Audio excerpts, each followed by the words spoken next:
মাসের পর মাস যুদ্ধ, পাল্টা হামলা আর অবরোধের পর এবার সামনে আসছে ভিন্ন এক ইঙ্গিত। ওয়াশিংটনের দাবি, ইরান যুদ্ধ হয়তো খুব দ্রুতই শেষ হতে পারে। মার্কিন প্রেসিডেন্ট ডোনাল্ড ট্রাম্প দিয়েছেন সেই পূর্বাভাস। তিনি জানান, ইরানের সঙ্গে চলমান যুদ্ধ খুব দ্রুত শেষ হবে। ট্রাম্পের দাবি, ইরানের পারমাণবিক উচ্চাকাঙ্ক্ষা থামানোই ছিল মূল লক্ষ্য এবং অধিকাংশ মানুষ এখন সেই উদ্দেশ্য বুঝতে পেরেছে। ঠিক এমন সময়ে তেহরান জানিয়েছে, যুদ্ধ বন্ধে যুক্তরাষ্ট্রের দেয়া প্রস্তাব তারা এখনও বিবেচনা করছে। মার্কিন সংবাদ মাধ্যম এক্সিওস জানায়, হোয়াইট হাউস মনে করছে ইরানের সঙ্গে একটি 14 দফা সমঝোতা স্মারকের খুব কাছাকাছি পৌঁছে গেছে তারা।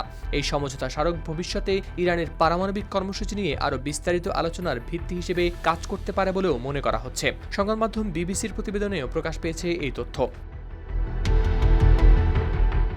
তবে ইরানের ভেতরে এই প্রস্তাব নিয়ে শুরু হয়েছে তীব্র সমালোচনা। দেশটির পার্লামেন্টের জাতীয় নিরাপত্তা কমিটির মুখপাত্র ইব্রাহিম রেজাই মার্কিন প্রস্তাবকে নাকচ করে দিয়ে বলেছেন, এটি যুক্তরাষ্ট্রের একতরফা দাবি দেওয়ার তালিকা ছাড়া আর কিছুই নয়। ইব্রাহিম রেজাই আরও বলেন, রণক্ষেত্রে যুক্তরাষ্ট্র ইসরায়েল যা অর্জন করতে পারেনি তা আলোচনার টেবিলে আদায়ের অপচেষ্টা করছে। ইরান কোনো চাপের মুখে নতি স্বীকার করবে না। প্রয়োজনে পাল্টা আঘাতের জন্য দেশটির সেনারাও প্রস্তুত আছেন।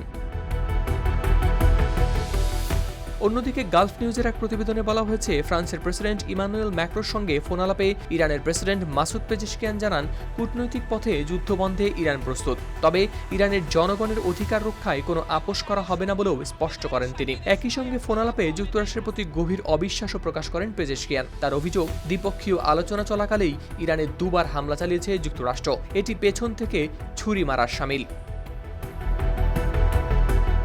হাওলাদার শামীম, RTV।